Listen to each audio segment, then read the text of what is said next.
अगर वो चौकीदार हैं तो इतने मालिकों को उन्होंने सड़कों पे ला दिया है, तो ऐसा चौकीदार देश को चाहिए क्या? अब ये कह रहे हैं कि हम ये कानून वापस नहीं लेंगे। अरे तुम राजघराने में पैदा हुए थे क्या? ऐसा तो पुराने जमाने में राजाओं के साथ होता था कि जो राजा कहते थे दूसरा प्रदेश जीत लो। अभी ये बंगाल जीतने में लगे हुए। उन्होंने कभी प्याज की फसल बोई है या मोदी जी ने बोई है? मोदी जी तो खुद कहते थे कि मैं क्या कहते हैं, मैंने 30-35 साल मांग के खाना खाया है। जितने भी शासक जैसा भी दुखी करते हैं ना, उनका अंत दुर्दांत होता है।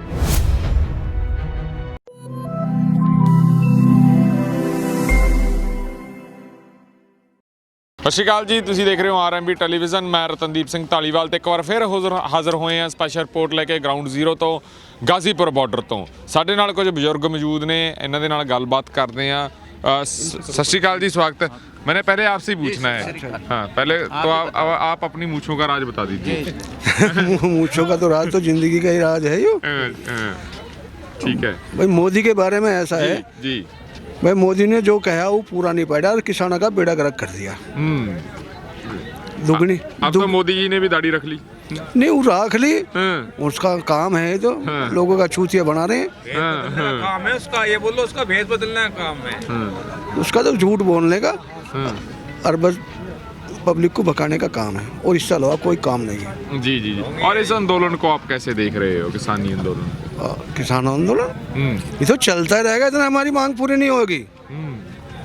चाहे मतलब सन 2022 भी आ जाओ, चलता ही रहेगा। ये तो कोई नहीं हटा यहाँ से। कभी सोचा था ऐसा आंदोलन होगा इस देश में आज़ादी के बाद? नहीं सोचा तो ना, पर जो आगे आ रहा हम तो भुगतेंगे तो उसे। वह आगे तो ये सोचा कि 2022 में भी हम अड़िग रहेंगे इन लोग। आप यूपी से आते हो? हाँ, यूपी से बागपत से आ रहे हैं। योगी जी ये प्रचार कर रहे हैं भी जो किसान है यूपी का और खासकर बिहार का, दोनों प्रांतों का किसान है वो बहुत ही खुशहाल है। नहीं, खुशहाल तो अपना गुजारा कर रहे हैं, करने पे खुशहाल हैं हम। गवर्नमेंट के हिसाब से थोड़ी खुशहाल हैं जी। भाई मेहनत करते हैं जी जी। जब खुशहाल हैं जी, कुछ प्रभु की माया है। जी जी जी जी। आप क्या कहना चाहेंगे इस आंदोलन के बारे में, और खासकर केंद्र सरकार के बारे में जो ऐसी वो अड़ीबाजी कर रही है अभी भी? ऐसा है, ये जो सरकार है ये बहुत अहंकारी सरकार है, और मोदी जी रावण की तरह से अहंकार किए हुए हैं जी। 46-47 दिन से किसान दिल्ली के बॉर्डर पे इतनी सर्दी में ठिठुर रहा है, लेकिन मोदी जी उस अहंकार में उनका कुछ पता नहीं ले रहे हैं जी। और उनके जो लोग हैं, उनकी जो आईटी सेल है वो किसानों को खालिस्तानी बताती है जी। कभी उनको बताती है कि ये किसान नहीं है, और तरह तरह के परपंच करके झूठी आईटी सेल से प्रचार करके किसानों को बदनाम कर रहे हैं, जबकि ये असली किसान हैं। और ये हमारे शहीद भगत सिंह जो हम सब के एक आइकॉन हैं, उनके वंशज यहाँ बैठे हुए हैं, जो देश को स्वतंत्र कराया, वो सब किसान शहीद भगत सिंह के वंशज हैं हम। और मोदी ने झूठ बोला 2014 और 2019 में कि किसानों की आय दुगनी करेंगे। उन्होंने कहा था स्वामीनाथन रिपोर्ट को लागू करेंगे, लेकिन मोदी जी ने स्वामीनाथन रिपोर्ट को लागू नहीं किया। आधी अधूरी रिपोर्ट लागू की गई और झूठ बोलते हैं कि हमने स्वामीनाथन रिपोर्ट को लागू किया। जी। उसके अलावा किसान की दुगनी आय करने की बात मोदी जी करते थे, लेकिन किसान की आय दुगनी नहीं हुई है। किसान का जो खेती का खर्चा है वो 4 गुना हो गया है और आय पहले से भी कम हो गई है। आपको क्या लगता है जो ईवीएम की बात भी उठती है, उस पर भी बड़ा सवालिया चिन्ह है? ईवीएम पे भी 2019 में हमने देखा कि कई लोकसभा क्षेत्रों में इन्होंने बेईमानी करके और ज़बरदस्ती जो कोई किसान लीडर थे, विपक्ष के लीडर थे, उनको हराया गया है। इन्होंने बेईमानी की है जी। मोदी जी ने। जी जी। आप कहाँ से हो? हम बेसिकली दिल्ली से हैं, लेकिन हमारा रोहतक गांव है, बेरी रोहतक जिला बेरी गांव है। जी जी। आप क्या कहना चाहोगे? तो मैं ये कहना चाहता हूँ, मोदी जी तो कहते थे कि मैं चौकीदार हूँ। अगर वो चौकीदार हैं तो इतने मालिकों को उन्होंने सड़कों पे ला दिया है, तो ऐसा चौकीदार देश को चाहिए क्या?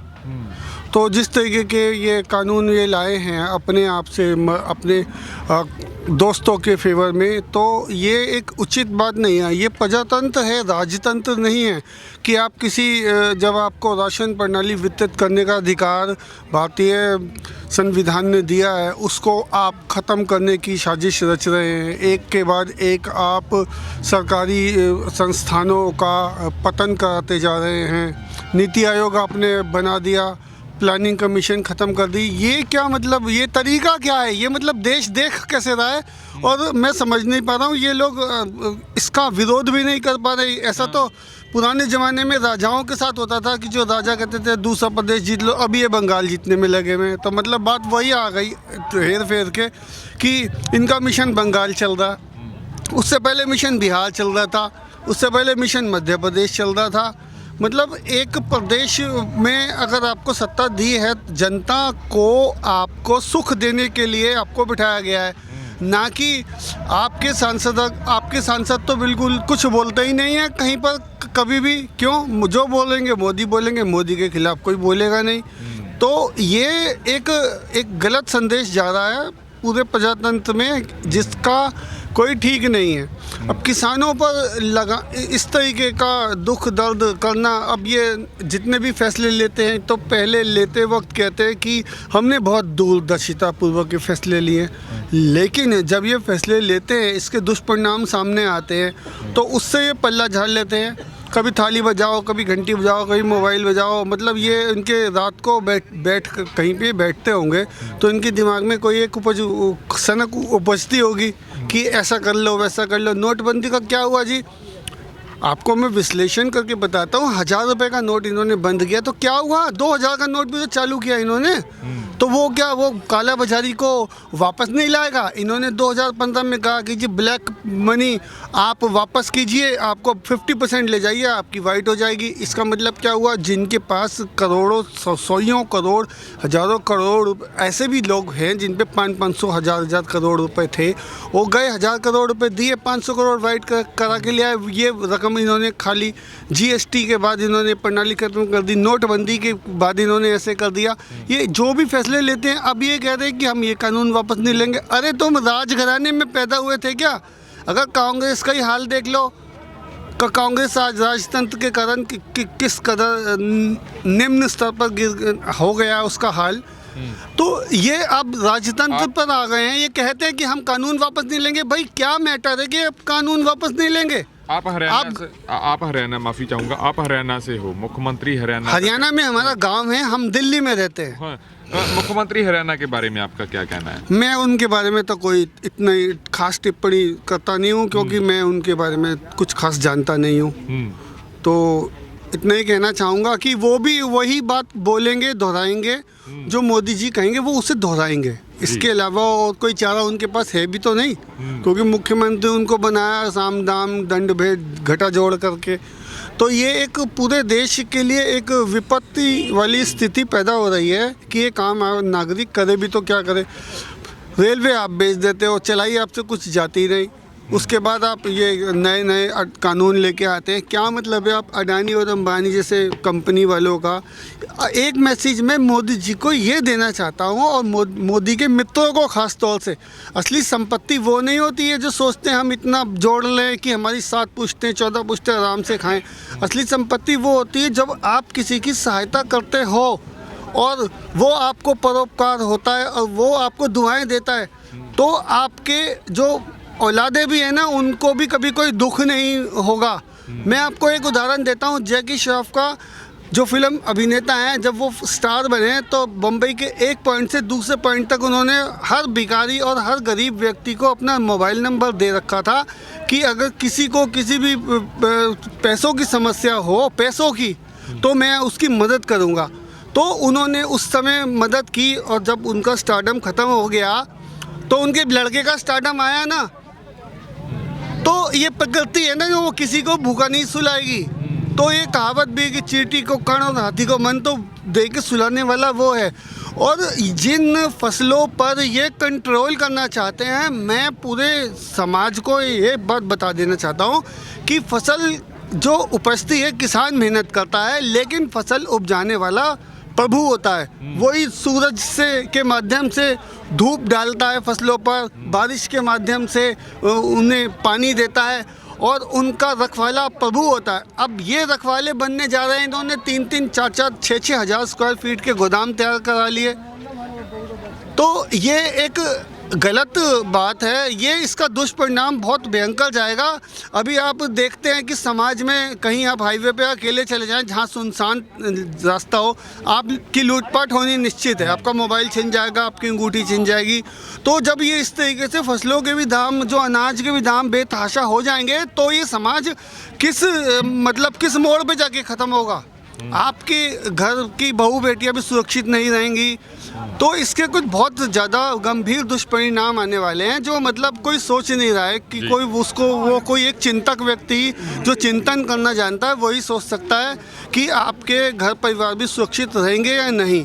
क्योंकि जिस तरीके की ये दुष्चक्र जो होता है, इसका परिणाम कहाँ जाके कहाँ आदमी को मिलता है, भुगतना पड़ता है, इसका कोई जानता नहीं है। तो मैं ये चाहता हूँ कि ये कानून तुरंत से तुरंत वापस हो। और आज एक बात और मैं बता दूँ कि जितनी भी देश में जो संस्थाएं हैं, जैसे कि सुप्रीम कोर्ट है और संवैधानिक संस्थाएं जितनी भी हैं, हमारे भारतीय सैनिक हैं, सशस्त्र बलों के सैनिक हैं, ये सब किसान के ही तो पुत्र हैं। और अगर कोई आंदोलन हुआ तो एक जन क्रांति ऐसी आएगी कि जिसमें इनका आदेश मानने से सैनिक भी मना कर देगा, जैसे 1857 के जो मंगल पांडे ने किया।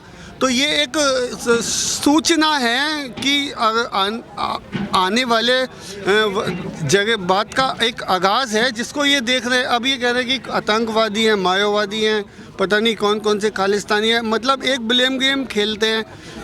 एक 17वें माले पे आलीशान कमरे में बैठकर सुख सुविधाओं से संपन्न होकर कुछ भी सोचा जा सकता है, लेकिन एक ग्राउंड जीरो पे दलदल में फंसकर अभी 4:30 बजे स्मृति ईरानी कभी खेतों में गई हैं धान के पानी में?